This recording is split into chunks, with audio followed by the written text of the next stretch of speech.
Assalamualaikum warahmatullahi wabarakatuh. Izin memperkenalkan diri, nama saya Larasati Kania Pramesti dengan NIM 121370102. Saya akan menjelaskan materi yang saya dapatkan di minggu keempat. Pada minggu keempat membahas konsep dasar geokimia air tanah. Konsep dasar geokimia air tanah yaitu cabang ilmu yang mempelajari proses-proses yang memengaruhi komposisi kimia air tanah serta kaitannya dengan kualitas air. Geokimia air tanah mencakup interaksi kimia antara air tanah dan batuan, pengaruh aktivitas manusia seperti penambangan, dan dampak lingkungan yang sering tidak langsung terlihat.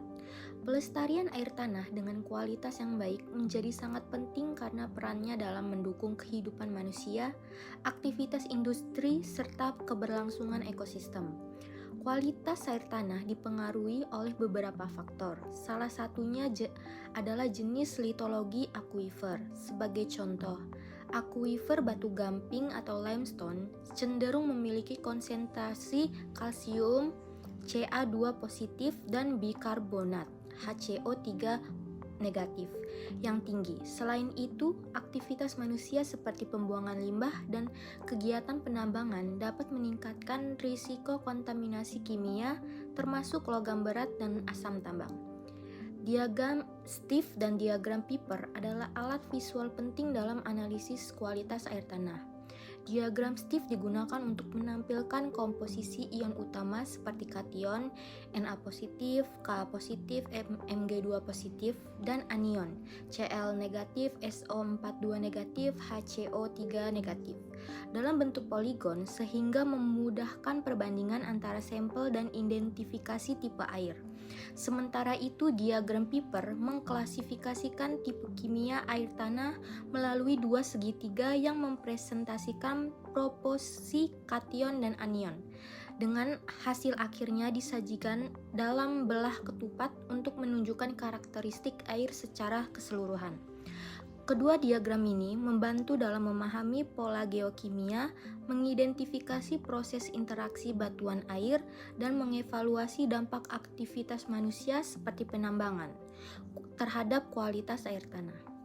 Analisis kualitas air tanah mencakup sejumlah parameter penting. Dari aspek fisik, parameter meliputi suhu dan konduktivitas elektrik. Dari aspek kimia, analisis mencakup pH, kation utama dan anion utama. Hasil analisis biasanya disajikan dalam bentuk diagram visual seperti diagram Stiff yang menunjukkan komposisi ion dan diagram Piper yang mengklasifikasikan jenis air berdasarkan karakteristik kimianya. Proses sampling dan pengawetan sampel menjadi langkah penting dalam memastikan keakuratan analisis. Sampel air tanah difiltrasi menggunakan filter ukuran 0,45 mikro untuk menghilangkan partikel tersuspensi. Setelah itu, sampel disegel rapat untuk mencegah kontak dengan atmosfer yang dapat menyebabkan reaksi oksidasi dan mengubah komposisi kimia. Pengawatan sampel seperti pendinginan atau penambahan bahan pengawet kimia tertentu juga diperlukan untuk menjaga stabilitas parameter kimia hingga dilakukan analisis laboratorium. Sekian penjelasan dari saya. Wassalamualaikum warahmatullahi wabarakatuh.